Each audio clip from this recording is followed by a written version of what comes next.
So what I want to talk to you today about is what we're doing at NASA with mass collaboration. And it's really what Thea was talking about with random acts of kindness. I want to talk to you about what that looks like at NASA and why we are doing what we're doing, and maybe convince you that there's actually a role for governments to play in changing the world. Because I think even our discussion this morning, we heard a lot about skepticism of the role of governments and nonprofits, for that matter, in changing the world. And it's probably because they've failed so badly in the past that sometimes we turn to business as the only solution.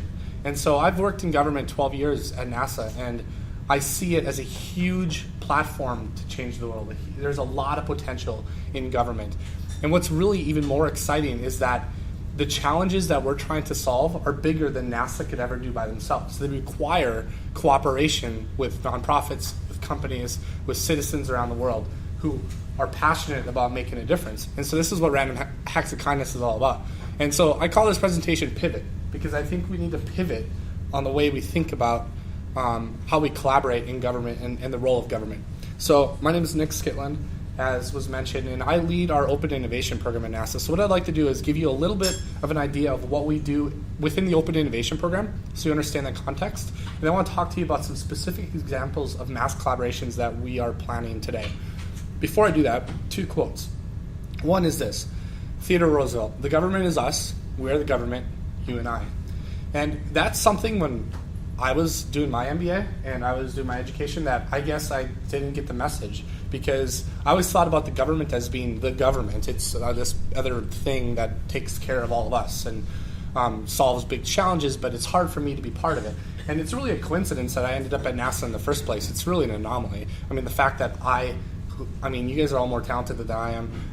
I'm lucky to be there. And so I started to think, well, why did I get the opportunity to work at NASA and other people, maybe you guys are interested, haven't had that opportunity?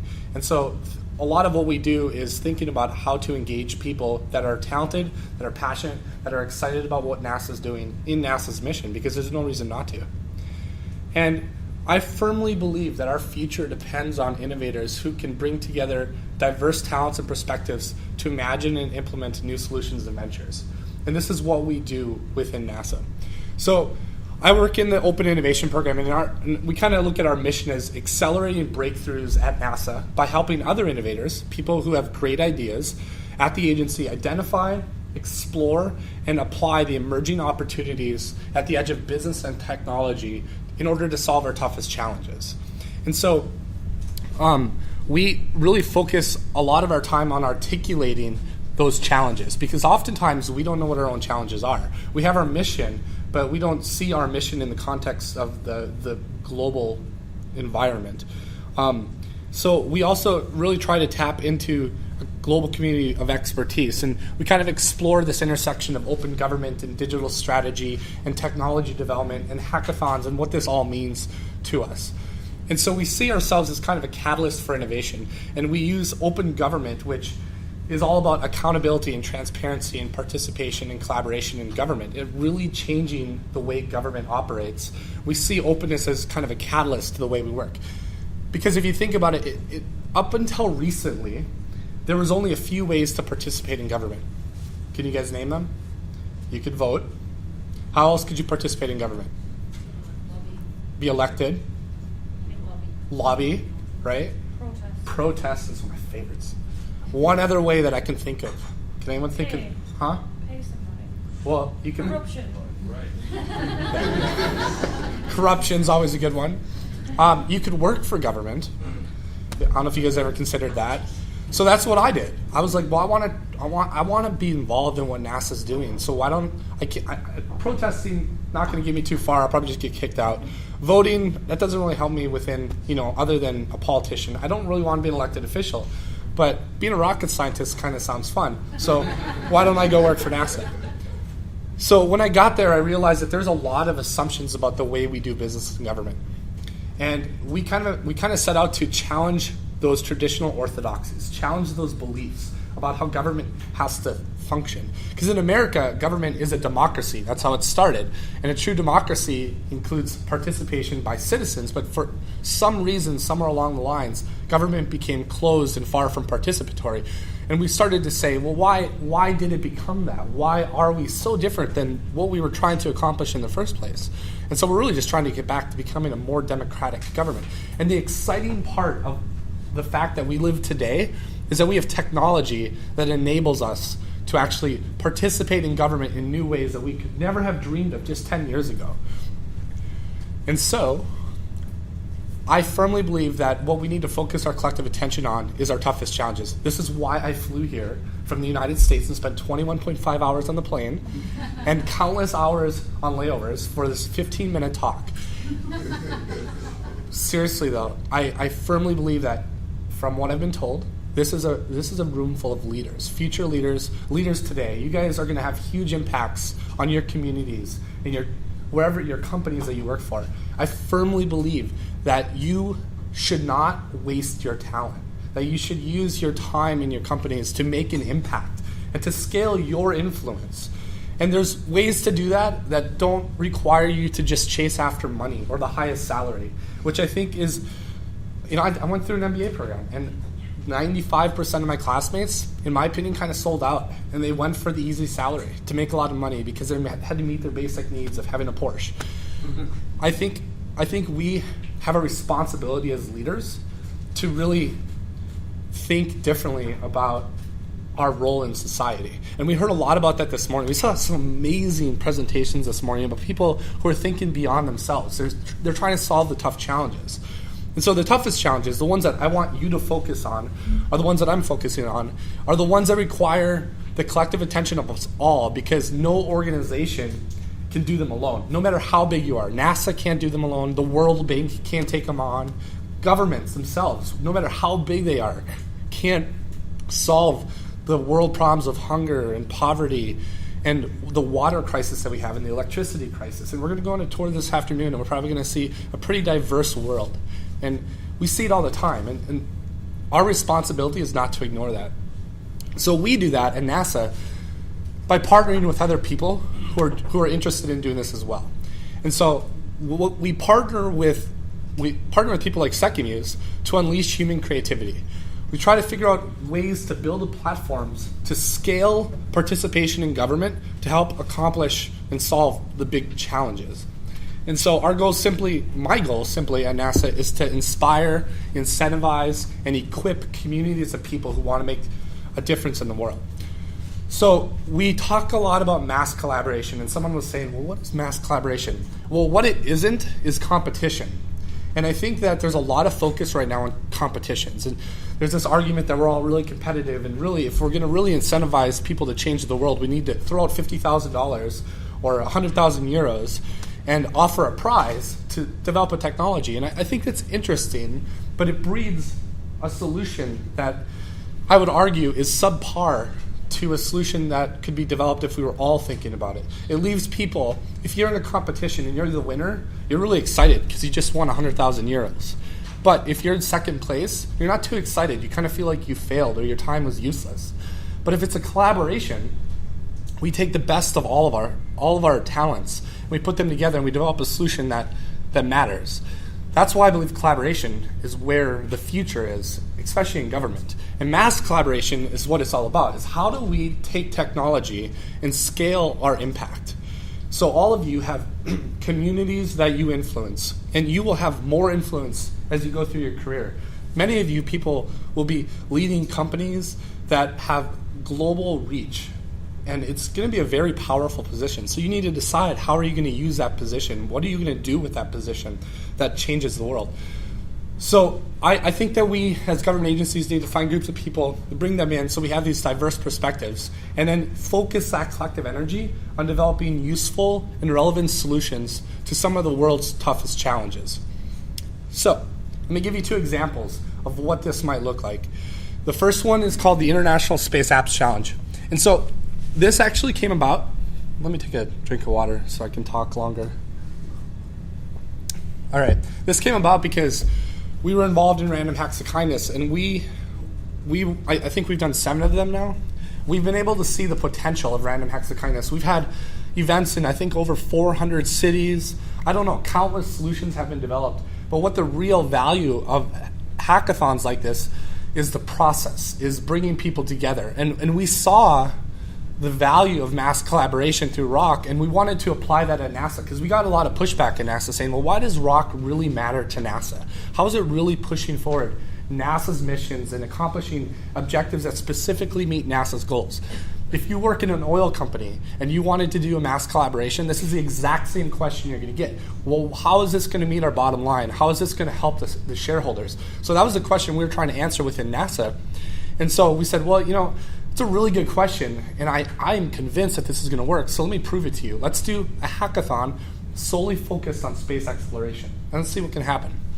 So we had our first event last April, and it was really amazing. We did it in 25 cities around the world. Go here. You can't really read this. I'm going to read it to you. But we did it in 25 cities around the world on all 7 continents, and we say in space because we had Space Station participating as well. Not many people can claim that. And what we did was we offered 71 challenges for people to work on. And within 48 hours, we saw 101 solutions that were developed. They were incredible solutions. One of my favorite examples of the collaboration that went on is called the Pineapple Project. And this was a project that was worked on by 7 different locations around the world. One location would work on it all day long and then go to bed and hand it over to the next location. And they would keep working on it all throughout the weekend. And by the end of the weekend, they had developed a solution that helped. It was a recommendation engine for farmers in very remote areas of the world that didn't have access to essentially knowledge and expertise. And they had a piece of property and they were growing product on it, but they didn't know what product would be best to grow or how much to sell that product for. So this application kind of helped them. Essentially, it gave them a recommendation based on satellite imagery and a whole bunch of other resources and data on what was the best product to make.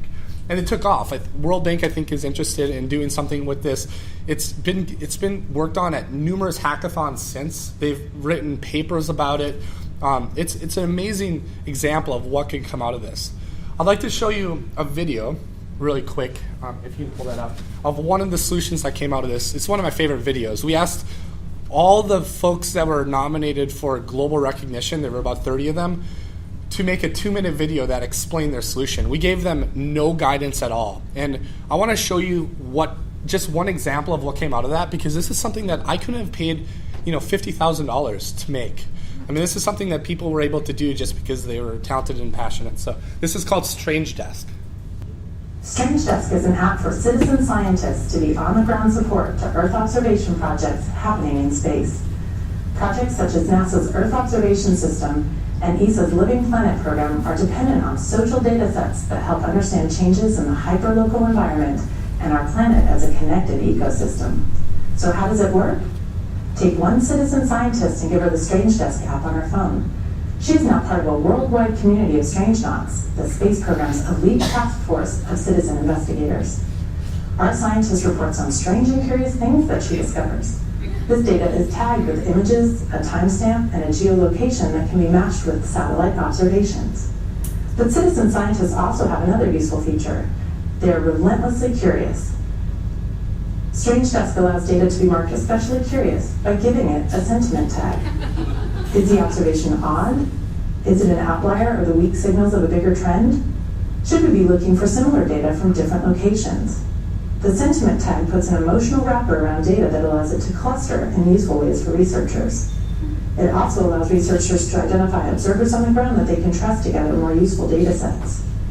Strange Desk is a vision of using living data and a crowd of impassioned citizen scientists to help support the space program from the ground. From the migration of species to the early warning signals of drought, black swans and bumblebees, Strange Desk will become an important tool in understanding our rapidly changing planet. So, isn't that brilliant? I mean, it's funny. It really explains well what the app does. And it does it, and you guys all, no one fell asleep, which is pretty amazing because it's not too long. And it's so exciting to see what people can do when just given permission to participate in your organization, in the mission of the organization. And so this is what we do at NASA with mass collaborations. And so the International Space App Challenge is really, really an interesting experiment in mass collaboration for NASA. And I cannot tell you how difficult it was to do this within government. Nobody liked it. Everyone tried to kill it. We had no budget. We did this with a team of 5 people. And we were able to pull it off. And as soon as we did, people were like, oh, I get it. That's what you're trying to do. And so this year, we're doing another one, kind of because we had to, because there was so much interest in the International Space Apps Challenge. So we actually are doing this on April 20th and 21st, and it's going to happen in up to 75 cities around the world. I say up to 75 cities because we're going to do 50, and then we had too much interest, so we had to open it up to more. So it's about 3 times as large as the event last year. We're actually doing it in South Africa. I know there's probably not a lot of people from South Africa in the room, but we're doing it in Pretoria. We're also doing it, I know there's a lot of folks from the UK here. We're doing it in a number of locations in the UK. The UK is actually one of our biggest partners. The Met Office in the UK is unbelievable. If you haven't been to the Met Office in the UK, you should just leave here now and go there. It's incredible. It's one of the most innovative government agencies I've ever been to. Anyway, we're doing this in 75 locations around the world. And it's amazing because all we do is we ask, hey, someone like Thea, hey Thea, do you want to plan an event in Cape Town? She'd be like, sure, yeah, great. I have a venue and I know people. She would have much more access to organizations in her community willing to do something like this than I would ever have. And so this is how we make things like this happen. So we have 75 local leads that are willing to do this. We're still a team of 5 people. We still have no funding. We have a little bit of funding, but not much. And we're able to scale our influence and impact just by giving people permission to participate in what we've doing. So we've spent a lot of time thinking about this year's challenges. We're going to offer 50 challenges. 25 of them will come from NASA, but 25 of them will come from other organizations. Because what we realized is we developed a platform here that is unlike anything else. It allows collaboration to happen both in person at these events and also online. And so we're going to open source the platform. You guys can all go download it March 1st when we launch this website. And you can use it for your own organizations. But we realize that the platform itself and all the effort that we're putting into this is something that other organizations could use too. So we just opened up the challenges to other organizations and said, do you have something you're trying to solve as well? Then maybe you can offer that as a challenge on our platform. So some of the examples of things that we're doing is help us explain why space exploration is important.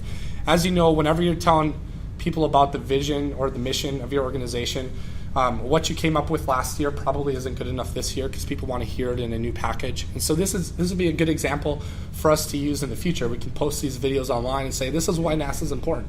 Hitch a ride to Mars. If you want to design a CubeSat, which is actually pretty simple to do, you can go online, you can download all the hardware plans for it. We want you to design a CubeSat for us so we can go to Mars and accomplish some scientific objectives. So we have everything from submit a video to design a CubeSat. We have one called Off the Grid, which I think you'll like. Research, develop, and refine existing platforms to help humans live off the grid. Preferably, hopefully, we're looking for some new technology to come out of this weekend. Adopt a spacecraft, Voyager 1. I don't know if you guys know, Voyager's in the solar system. It's the spacecraft that's farthest away from Earth. It's outside of our solar system. It's really, really, really far away. So people forget about it. So how can we help humans reconnect with Voyager so that we don't forget about one of our nation's assets? We have a lot of organizations that are participating in this. If you represent an organization and you want to participate, we'd love to have you be part of it. We're just generally excited about this. The font's really bad on this, but you can go to spaceappschallenge.org and learn more about this. So we took this idea of Space Apps Challenge recently and we said, that's nice, it's good for NASA, but our vision's a little bit bigger than just NASA. Our vision is how do we change the world? And maybe we should start with our country in the United States, because sometimes the United States focuses so much on the rest of the world that it doesn't focus on its own problems in its own communities.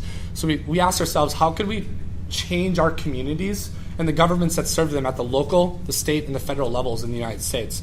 And so we came up with National Day of Civic Hacking. It's an event that's going to take place June 1st and 2nd, 2013. And what we did was we didn't try to create a new event. We took existing events like Random Hacks of Kindness and said, hey, Rock's happening anyway. Why don't we just leverage Rock to align all of our local, state, and federal governments in these communities and the citizens and make an impact? And there were other organizations like Code for America, if you know them. They have a brigade meeting model. So we took the brigade meeting, the Rock, and we took all these things that were existing anyway and just aligned them on the same weekend. And so the goal is for citizens in their communities to come together and collaboratively create, build, and invent new solutions using publicly released data and the challenges that are offered by their governments and to actually change their communities. And I don't know about you guys, but I don't spend a lot of time in my community. I spend a lot of time focused on everything else. And sometimes if I just took a lot of the energy that I had and focused on solving the challenges nearby and worked with others, we'd actually make a lot of impact. We heard about Shelter in Philadelphia. That's what they did in Philadelphia. So the question is, can we do that in the rest of the world? So you can go to Hack for Change and learn more about this. We've actually announced that this event's going to happen in 26 states and about 47 cities, and our goal is to have it in all 50 states when we're done. And we have applications from about 100 cities total. We anticipate maybe 150 when it's all said and done. So these are both two really exciting mass collaborations. So final slide, this is your invitation to get involved. I really want to invite you to use your influence and your impact and think about how you can scale that through technology to change the world. Take on the challenges that other people are scared to take on. Be willing to develop a technology to go in and change the way entrepreneurs change the way business is done in a certain part of the world or at your company. There's so much to be worked on. It's more of a matter of how do we work together to solve some of these challenges that all of us face together. So with that, I appreciate the time and I'll hand it over. Thank you.